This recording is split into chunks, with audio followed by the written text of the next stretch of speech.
Another year goes by in the Danicon household, and Dan is enjoying the peace and festivity. That is, of course, until he was disturbed by an unusual clatter. Fuck! I'm sorry, Rocky. I'm leaving you. Wait, baby, I can change. We haven't done anything together for nearly a year. I'm leaving you for Ricky. Sup, bro? Rocky was awestruck. He had to plan his next move carefully if he were to win back Sue's heart. You bastard! I'll kill you! Better stay down if you know what's good for you, bro. But it was no good. Ricky thwarted Rocky's efforts to overwhelm him, and Sue leaves with Ricky. I can't believe it. She's gone. Well, time for me to be hitting the old dusty trail. You can't leave. I've just been dumped. Humiliated. I'm sad. Yeah, about that. I don't really care, so I'm just gonna take off. Please? You're my only friend. Dan started to feel sorry for Rocky. Even after all these years of getting verbal abuse from him, Dan still found it in his heart to comfort Rocky in his time of need. Say, I know what would cheer you up. How about one of my Christmas reviews? Please, Sue, come back! I'll do anything! Oh, come back here, you silly goose. Dan takes Rocky back inside and begins his festive review, in hopes it'll lift the spirits of his dear friend, even if it was kind of against his will. What's the first thing that comes to your mind when you think of Christmas? Is it that first day of snow? Is it curling up by a warm fire, surrounded by the glow of Christmas lights? If you said neither and your answer was Batman, I ain't complaining, because that actually is a good answer. See, you gotta remember that golden rule. If it's set during Christmas, it counts as a Christmas thing. Who here wouldn't class Die Hard as the greatest Christmas action movie of all time? Cast your vote now. And if anyone disagrees with me, you're dead wrong. Shut up. But we're not talking about that, we're talking about this. Batman Returns, baby! Because if you've seen the movie, you'll know it's set during Christmas. Ergo Christmas review. Unlike every big blockbuster, movies had their own licensed game. And while most were pretty terrible, Batman Return for the Super Nintendo, for the most part, is the exception. I never had a Super Nintendo whilst growing up, but thanks to semi-legal means, I'm able to experience the glorious version of Batman. See, totally legit. What, you never seen this model before? It's a limited edition one called Fuck You! It's commonly compared to Final Fight, as it's pretty much the same thing. But Batman! You punch, kick, twirl, batarang, and grapple hook your way through the dangerous streets of Gotham City. I wonder what happens if you use the grapple hook when there's no Oh... I broke it. Batman Returns keeps things diverse by breaking the gameplay up into 3 different styles.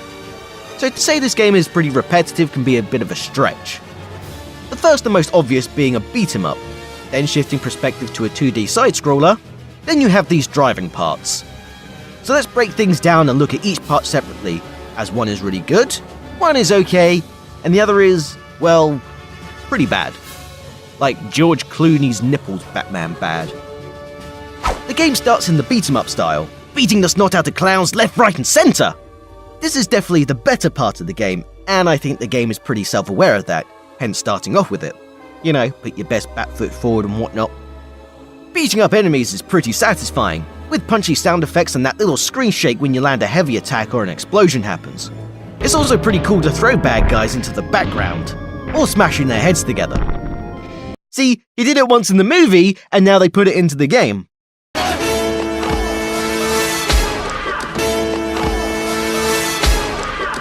You gotta like the little touches that bring it all together. I like how they even put in the part where Batman's Batarang can shoot down an oncoming missile, but only stuns enemies. That's my favourite part of the movie. I like how Batman can take an oncoming missile to the fist and be absolutely fine, but taking one to the face just kinda knocks him over. There's the Batman! Quickly, shoot him! It didn't work! I don't understand. These things can take down tanks. Do I look like a tank to you? Even with the large swarm of enemies at times, this part of the game isn't too difficult. The only parts that gave me some trouble were the bosses, particularly Catwoman. If you don't know the trick, she can give you a pretty hard time. Her weakness? Pure perseverance. And a batarang to the boob. Penguin's a little easier since he has some sort of pattern you can figure out, though he can still land some cheap but cunning shots on you if you're not careful.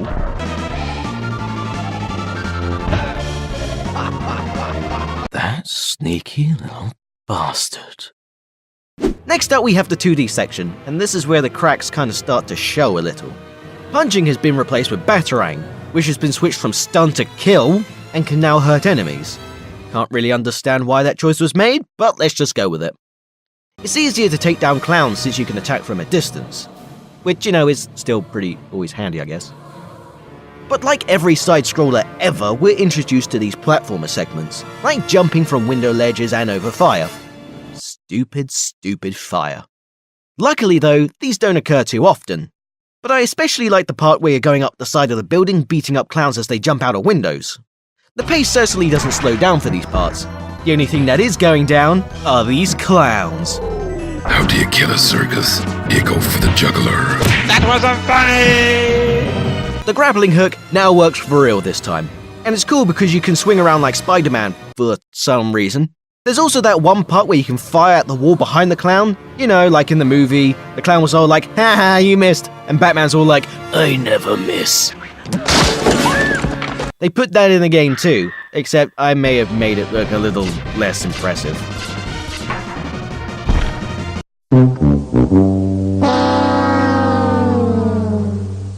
Wasn't that fucking clever?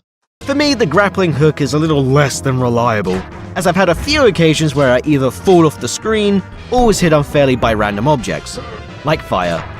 Stupid, stupid fire. I mean, it's not like I'm a total idiot or anything.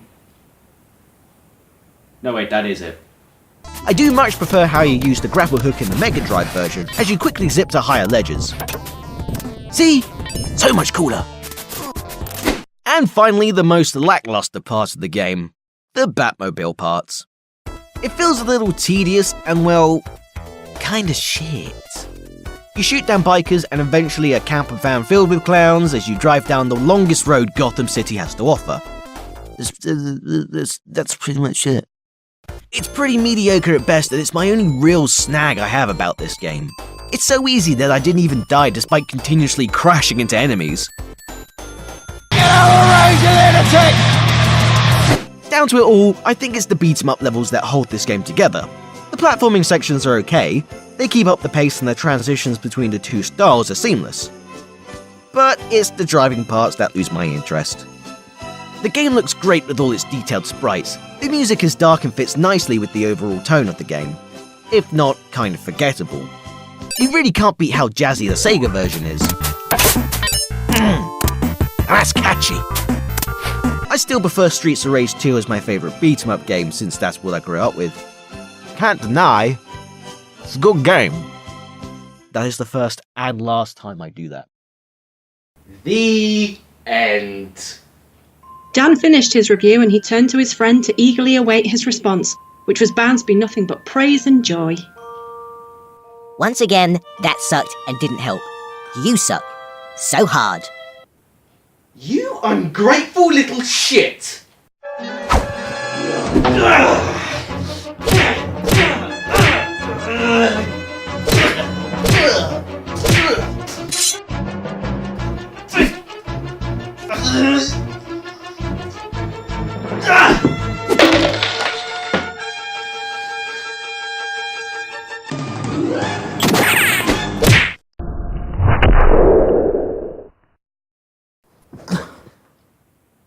My scrotum! Look, this fighting isn't gonna get back Sue. Time to execute the plan. You're right. Let's release the virus. No, not that one. The other one. the other plan. Oh, yeah, of course. Why not? Let's go! Sue, wait!